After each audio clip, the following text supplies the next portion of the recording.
ఏపీలో ప్రస్తుతం నడుస్తున్న మద్యం కేసుకు సంబంధించి సిట్ అధికారులు వేసిన ఛార్జ్షీట్పై జై భీమ్ భారతీయ పార్టీ ఎన్నికల కమిషన్కు ఫిర్యాదు చేసింది. సిట్ అధికారులు దాదాపు ఈ మద్యం కేసుకు సంబంధించి 300 పేజీల ఛార్జ్షీట్ను దాఖలు చేయడం జరిగింది. ఆ దాఖలు చేసిన ఛార్జ్షీట్లు నిందితులు లిక్కర్ స్కామ్ ద్వారా దాదాపు కూడా కోట్లు గడించారని, ఆ కోట్లు 2024 సార్వత్రిక ఎన్నికలలో వాళ్ళు ఖర్చు పెట్టారని ఆ ఛార్జ్షీట్లు నమోదు చేయటం జరిగింది. సిట్ అధికారులు ఒక ఛార్జ్షీట్ తయారు చేశారంటే ఖచ్చితంగా ఆ ఛార్జ్షీట్లోని ఏ విషయాలైతే వాళ్ళు మెన్షన్ చేశారో దానిపైన వాళ్ళ దగ్గర పూర్తి ఆధారాలు ఉంటాయి. ఇక్కడ జై భీమ్ భారతీయ పార్టీకి సంబంధించి ఎన్నికల కమిషన్కు దీనిపైనే ఫిర్యాదు చేశారు. గత ఎన్నికలలో 2024 ఎన్నికలలో మద్యం కేసుకు సంబంధించి లిక్కర్ స్కామ్లో దాదాపు కోట్లు గడించారట. ఆ కోట్లు గడించిన డబ్బును ఎన్నికలలో ఖర్చు పెట్టారట. దానివల్ల మేము నష్టపోవటం జరిగింది, మా పార్టీ ఓడిపోవటం జరిగింది, మా పార్టీలోని అభ్యర్థులు ఆ డబ్బులు ఎన్నికలలో ఖర్చు పెట్టినందువల్లే మా పార్టీలో అభ్యర్థులు ఓడిపోయారు. కాబట్టి కేంద్ర ఎన్నికల సంఘం సిట్ ఛార్జ్షీట్ ఆధారంగా ఆ ఎన్నికలను రద్దు చేయండి అంటూ కేంద్ర ఎన్నికల కమిషన్కి జై భీమ్ భారతీయ పార్టీ అధ్యక్షుడు జడా శ్రవణ్ కుమార్ తెలియజేసినట్లు వార్తలు వస్తున్నాయి. ఇది నిజం కూడా.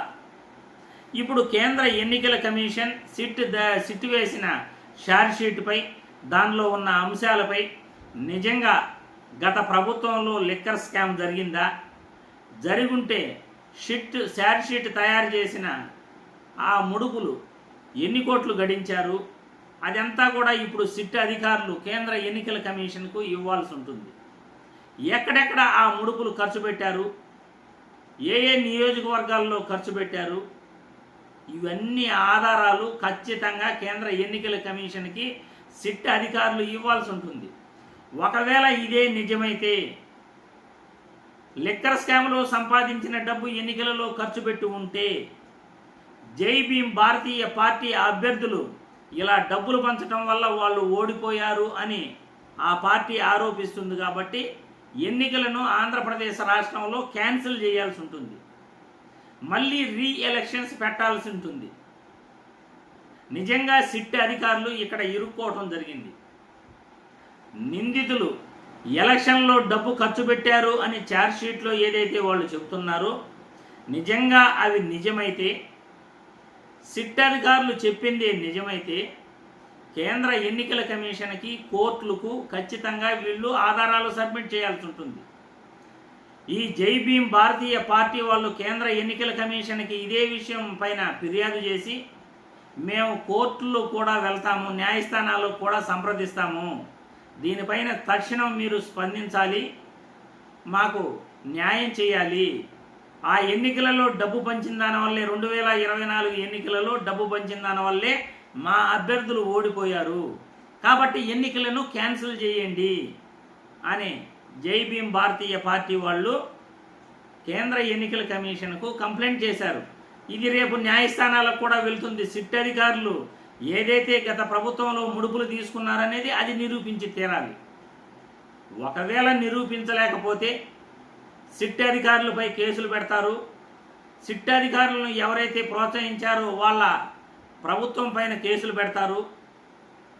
ప్రభుత్వంలో పెద్దలపైన కూడా కేసులు పెట్టే అవకాశం ఉంది. కాబట్టి ఖచ్చితంగా వాళ్ళు నిరూపిస్తే ఎన్నికలు క్యాన్సిల్ చేయాల్సి ఉంటుంది.